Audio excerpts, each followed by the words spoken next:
Ya, pagi ini kita akan belajar mengenai berkat secara benar dan juga imbang, istilah saya ya. Jadi kita akan belajar mengenai mengatasi ketamakan atau cinta uang. Nah, Alkitab berkata 1 Timotius 6 ayat 10 bahwa akar segala kejahatan itu cinta uang.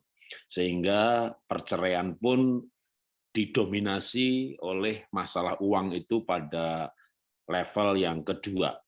Kalau yang pertama itu yang kemarin hari Minggu jam 10 kita bahas ya mengenai perbedaan seperti menyusun pasal, nyusunnya nggak selesai ya bubar, sehingga itu menjadi sumber perceraian pertama, yaitu konflik yang tidak sanggup mengatasi perbedaan.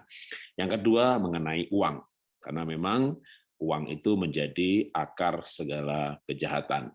Nah, 1 Timotius 6 ayat 17 sampai 19 itu mengingatkan kita ya. Firman Tuhan mengingatkan supaya memperingatkan kepada orang-orang kaya. Untuk apa? Untuk tidak tinggi hati dengan kekayaannya. Karena waktu orang miskin ya kadang rendah hati gitu ya, atau malah minder kadang. Tapi setelah kaya lalu jadi sombong. Maka diperingatkan supaya orang yang kaya dalam hal uang, materi, itu juga kaya di dalam kebajikan.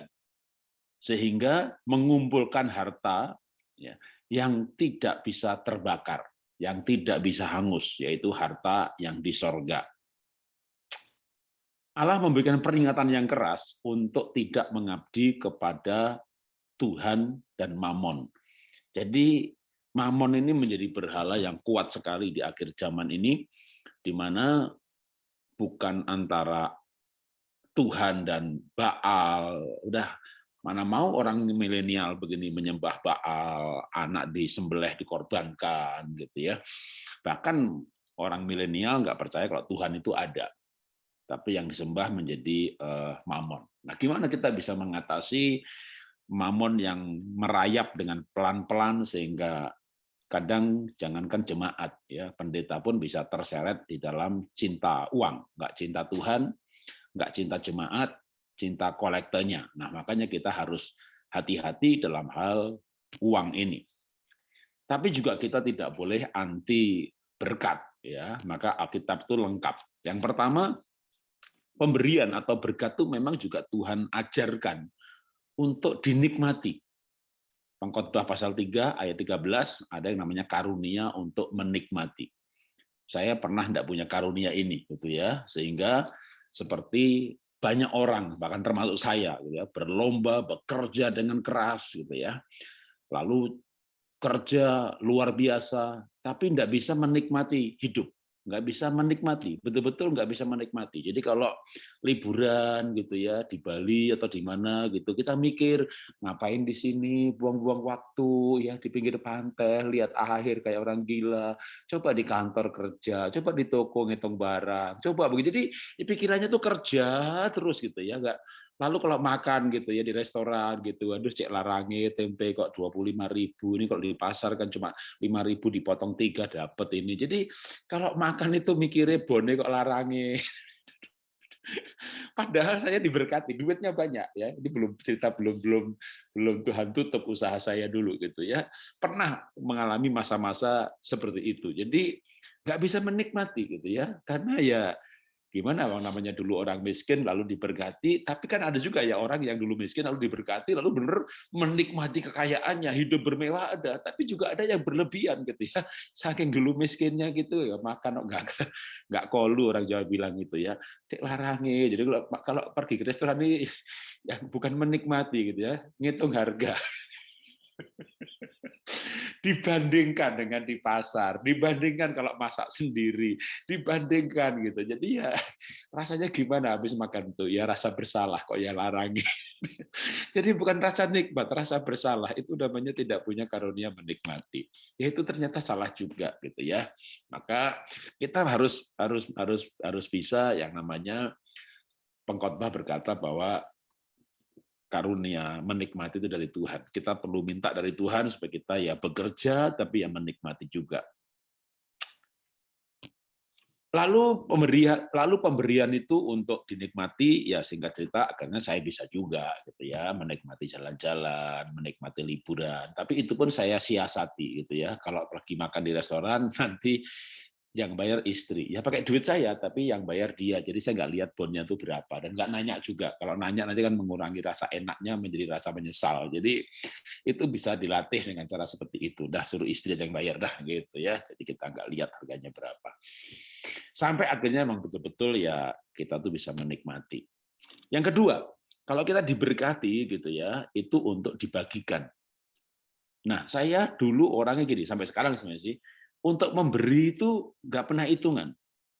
Jadi memberi itu ya sampai puluhan juta, sampai ratusan juta. Bahkan setelah saya usahanya tutup ya, 2019 saya tutup, lalu kerja dengan melukis, lalu saya punya teman di Medan itu sekolah Alkitab butuh beli tanah untuk belajar praktek pertanian gitu ya, karena nggak di pinggir kota Medan, ya saya tanya berapa gitu ya, 80 juta, ya udah aku cariin gitu ya. Itu ya saya cariin, saya sumbangin gitu ya. Nyumbang 80 juta itu nggak eman, ya nggak eman. Tapi minum kopi 50.000 itu rasanya kok cek larangi gitu ya. Beli kopi tubruk cuma 30.000, sak bungkus iso 10 gelas loh. Jadi kadang-kadang karunia menikmatinya kurang. Tapi ada orang yang terlalu menikmati, memberinya kurang.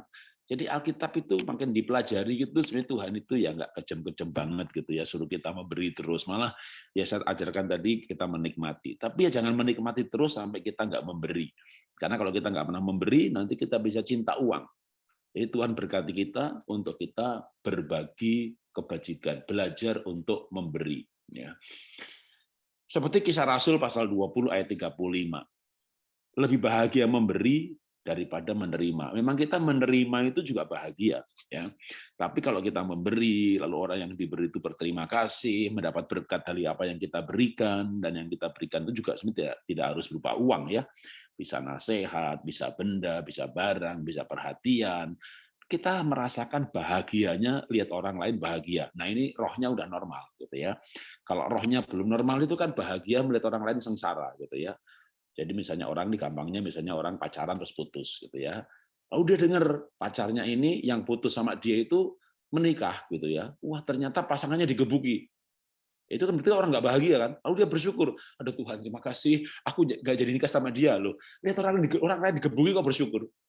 Gimana kalau dia dengar orang lain itu menikah itu mantan pacarnya nih menikahnya bahagia banget, diberkati. Wah, nyesel. Aduh jahat gitu ya dengan orang lain sengsara kok bahagia gitu. Jadi kita tuh perlu bahagia lihat orang lain bahagia. Itu baru namanya rohnya normal. Kalau enggak berarti ya masih jahat gitu ya. Lihat orang kesandung gitu ya, tertawa gitu ya. Itu bukan sukacita namanya mentertawakan. Kalau kita bersukacita ya itu sama istri tertawa, bercanda, itu bikin sehat. Tapi kalau Anda mentertawakan itu bikin sakit. Coba aja kalau nggak percaya, istri Anda tertawakan, nanti kan Anda sakit. Kenapa? Dilempar panci. Ayo kita tertawa, tapi jangan mentertawakan gitu ya. Nah, balik lagi soal bahagia. Kita bisa bahagia dengan memberi, berarti roh kita udah normal. Memberi juga bisa kepada, kalau saya suka memberi itu ke pedalaman, dan saya bawa keluarga saya ya. Saya bawa keluarga saya pergi pelayanan, itu jalan kaki jauhnya minta ampun kalau di daerah itu ya. Ini ada rumah jelek, kita sulap jadi sekolah. Muridnya cuma dikit, 10-15 orang, ya TK pemulihan namanya. Nanti kalau muridnya udah banyak, 40-50, lalu kita renovasi gitu ya.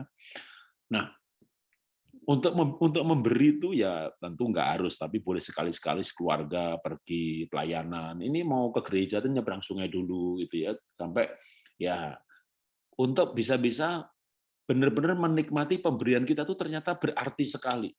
Karena memang betul-betul yang menerima itu betul-betul membutuhkan ya. Nah, ini yang sekolah yang sebelah kiri yang udah kita renovasi, yang tadinya muridnya sedikit sudah banyak gitu ya.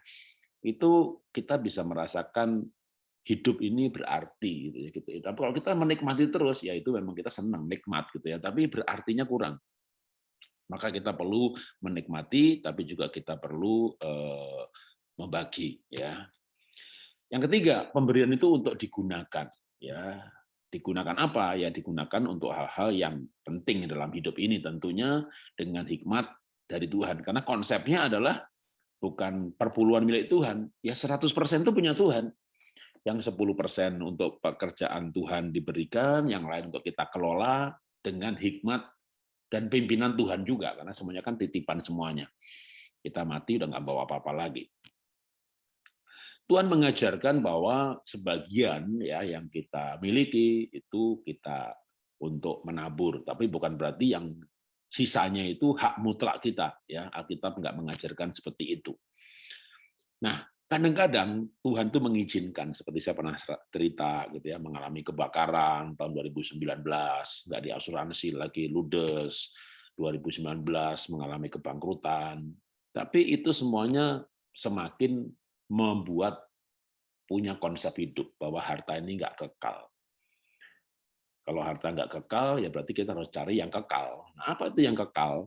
Ya, yang kekal cuma ada jiwa orang-orang yang kita layani menjadi lahir baru, itu buah kita, atau orang berubah karena pengaruh kita, itu berarti buah kita. Nah, maka harta itu menjadi berarti ketika digunakan sebagai biaya pelayanan atau membiayai pelayanan. Mungkin kita sendiri nggak bisa pelayanan, karena memang orang kan talentanya beda-beda. Maka harta kita bisa pakai untuk mendanai pelayanan-pelayanan yang ada. Nah, ketika saya memang sempat mengalami kesulitan, tapi tadi saya cerita ya, waktu setelah bangkrut pun saya mencoba untuk terus memberi, walaupun nggak punya uang, nggak punya saldo cukup, tapi kan punya bakat, punya talenta, ya lukis, ya udah saya bilang sama teman saya jualin lukisan saya ya, nanti kalau laku tak kasih semuanya, gitu ya, saya pasang di Instagram saya. Kalau beli lukisan, uangnya langsung ditransfer langsung ke yayasan, nggak pakai transit lewat saya, ya ngirim. Waduh, orang itu waktu itu butuh untuk biaya beli tanah di desa itu 80 juta. Ya singkat cerita terkumpul, tak transfer gitu ya. Begitu transfer, 3 orang yang janji beli donatur itu nggak jadi beli. Uangnya udah ditransfer gitu. Aduh, namanya orang kaya, hamba Tuhan pun kadang bisa batal gitu ya. Wah, nggak jadi. Waduh, gimana? Saya udah transfer lagi. Masuk, balikin lagi. Saya udah tak biarin aja, udah tetap transfer gitu ya. Nah, singkat cerita, 2 tahun kemudian saya ke Medan, ketemu orang gitu. Saya cerita, Pak, tahu nggak? Cerita dulu Bapak bantu, saya bantu. Ya ingat lah Pak, yang lain nggak ada yang bantu, lagi susah, Bapak bangkrut pun bantu saya. Oh terima kasih, bukan itu, ceritanya nggak selesai sampai di situ. Gimana? Itu orang nyumbang, 8 orang beli lukisan, yang 3 itu batal. Jadi ya yang 30 juta itu dari saya Pak, donaturnya batal. Waduh, itu yang saya bantu sampai nangis karena tahu saya dalam kekurangan tapi bantu. Nah, waktu dia nangis, saya itu bukan orang menertawakan gitu ya. Bahagianya itu ngelihat apa ya? Dan mati dia tuh sampai bersyukurnya kayak begitu gitu ya. Bukan mentertawakan tapi bahagianya itu ya merasa bahwa paling enggak Tuhan kasih kesempatan kita yang namanya memberi dalam kekurangan. Nah, hal-hal seperti itu membuat kita itu punya konsep yang benar mengenai berkat ya, bahwa Tuhan itu ya mencukupkan, bahkan kadang menguji gitu kan, kita lagi kekurangan, tapi kita taat memberi. Ya singkat cerita ya Tuhan nggak pernah berhutang ya, Matius 6:33. Carilah dahulu kerajaan Allah dan kebenarannya, maka semuanya akan ditambahkan. Ini gambar maket dari taman yang kita sedang bangun di namanya Happy Holy Kid Park. Ya, ini di lokasinya di Parung ya, 9 hektar lagi dibangun oleh teman saya gitu ya. Jadi kita punya kesimpulan atau punya konsep bahwa harta itu alat untuk berbuat baik, alat untuk mencintai. Kalau uang untuk mencintai pasangan, ya pasangan makin cinta kita. Kalau kita cinta uangnya, ya pasangan makin nggak cinta kita. Kalau kita menggunakan uang untuk sarana melayani, ya Tuhan makin memberkati kita dan seterusnya. Jadi konsepnya adalah harta itu alat, bukan tujuan. Dengan demikian maka sebenarnya kita akan hidup ya sesuai dengan yang Tuhan kehendaki, bagaimana Tuhan akan memakai kita untuk menjadi saluran berkat. Yang menarik kan kisahnya Salomo ya, Salomo salah dalam hal istri yang banyak, bahkan akhirnya ikut menyembah berhala para istrinya. Tapi waktu Salomo ditanya minta apa gitu ya, dia mintanya hikmat, dan akhirnya dikasih kekayaan juga. Maka kita boleh berdoa kepada Tuhan, minta hikmat, minta keselamatan, minta dipakai alat untuk melayani sebagai permintaan yang utama gitu ya. Kalau soal berkat udah Tuhan pasti, Tuhan itu yang ngatur kok. Makin lama kita hidup di dalam Tuhan itu makin yakin soal soal pemeliharaan Tuhan, bahwa Tuhan pelihara, Tuhan menyertai, sehingga kita tuh nggak ada kekhawatiran kalau bicara soal masa depan, soal kehidupan, soal anak-anak, soal anak nanti nikah sama siapa, nanti pekerjaan anak gimana, cucunya nanti sekolah gimana, nanti cucunya kalau menikah dapat orang LGBT gimana, dapat orang jahat gimana. Saya punya prinsip sederhana, bebek itu kawin sama bebek, kucing kawin sama kucing, ya Raja Wali sama kawin Raja Wali. Selama anak kita itu anak Tuhan, pasti dia berteman sama anak Tuhan dan akan menikah dengan anak Tuhan. Kalau anak kita Raja Wali, cucu kita Raja Wali, nanti dia nikah sama Raja Wali, nggak mungkin sama bebek gitu ya. Pak, anak saya loh, Pak, temannya ngerokok semuanya, Pak. Lah anak Bapak itu perokok juga Pak, enggak gitu. Teman saya itu anaknya itu kok, teman saya itu wah teman-temannya tukang gosip semuanya. Lah mungkin anak Bapak Ibu memang tukang dengerin gosip. Jadi yang penting kita didik anak kita yang benar, maka Tuhan akan membuat mereka berjumpa juga dengan orang-orang benar. Tuhan akan berkati mereka juga, Tuhan akan pelihara mereka juga.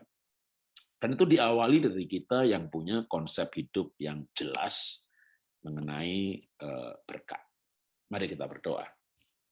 Tuhan, terima kasih untuk pagi hari ini kami boleh merenungkan kembali mengenai kehidupan ini, bahwa Tuhan punya rencana buat kami. Hidup kami di tangan Tuhan. Tuhan yang pelihara hidup kami. Tuhan punya rencana untuk hidup kami, apapun yang Tuhan izinkan terjadi, membawa kami penuh dengan kekayaan pengalaman-pengalaman hidup, membuat kami penuh dengan kekayaan nilai-nilai hidup, membawa kami pada pertemuan dengan hamba-hamba Tuhan yang takut akan Tuhan, yang cinta Tuhan, dan menguatkan nilai-nilai kami. Kami terus berjalan dalam kehidupan ini, dan kami melihat jalan-jalan Tuhan dalam hidup kami. Terima kasih Bapa, dalam nama Tuhan Yesus kami berdoa mengucap syukur. Amin.